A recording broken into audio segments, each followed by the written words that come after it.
A'udzubillahi minasyaitonirrajim. Bismillahirrahmanirrahim. Assalamualaikum warahmatullahi wabarakatuh.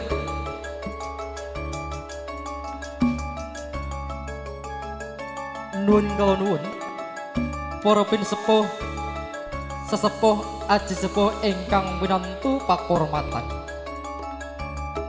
Sagung lenggah kakung saha putri ingkang satuhu kula bekteni.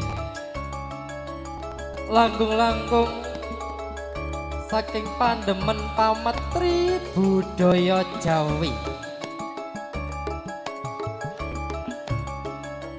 Ngaturaken wilujeng dalu, wilujeng pepanggang kosak kanca saking Campersari putra Pandawa.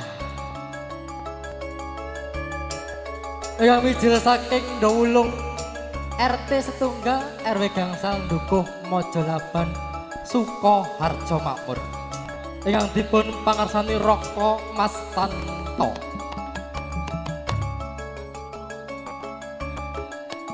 Alhamdulillah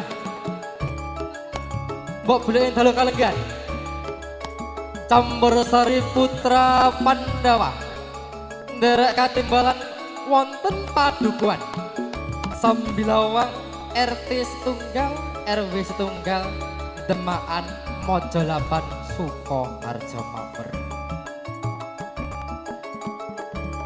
Kandhini dawuh saking Bapak Parmo Wiyono. Mbok beli dalu kalenggan Bapak Parmo Wiyono ingkang gadhah jatah sakuran Walimatul Khitan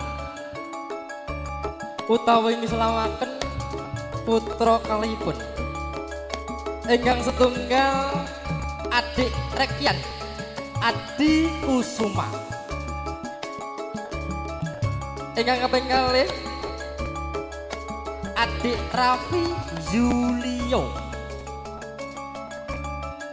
Alhamdulillah resampun kalampahan kanthi manggih rahayu wilujeng boten enten alangan satunggal punapa-punapa. Allahumma amin. Sagung lenggah kakung saha putri ing dalu kalenggan kanca-kanca Campersari putra Pandawa kanthi sowanhangan di Biduanwati utawi Warangwana enten cacah gangsal. Oke. Ingkang badhe kula tepaken setunggal bapa sawiji. Kawitan ingkang mijil saking Baluwarti Surakarta Hadiningrat. Lajeng Indri Empet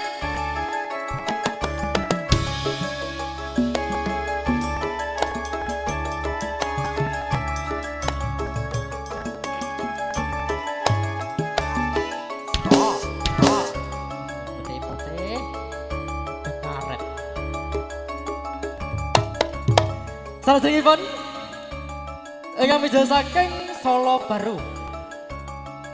Lajeng Rika Yolanda Pesek Mati.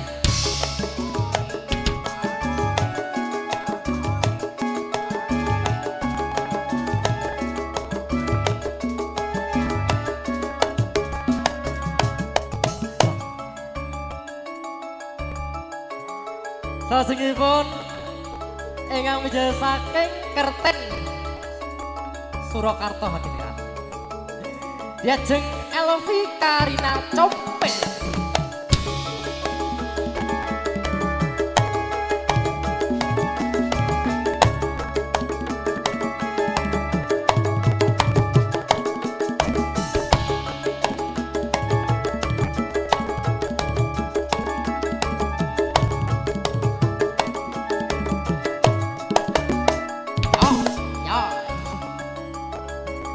Salajengipun ingkang mijil saking Suruh Kalang.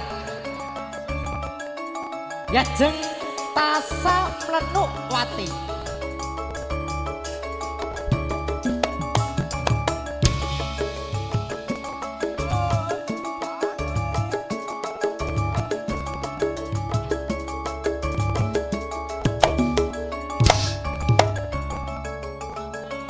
ingkang pungkasan menika ingkang saking kayu apa Yajeng Ayu Anggraini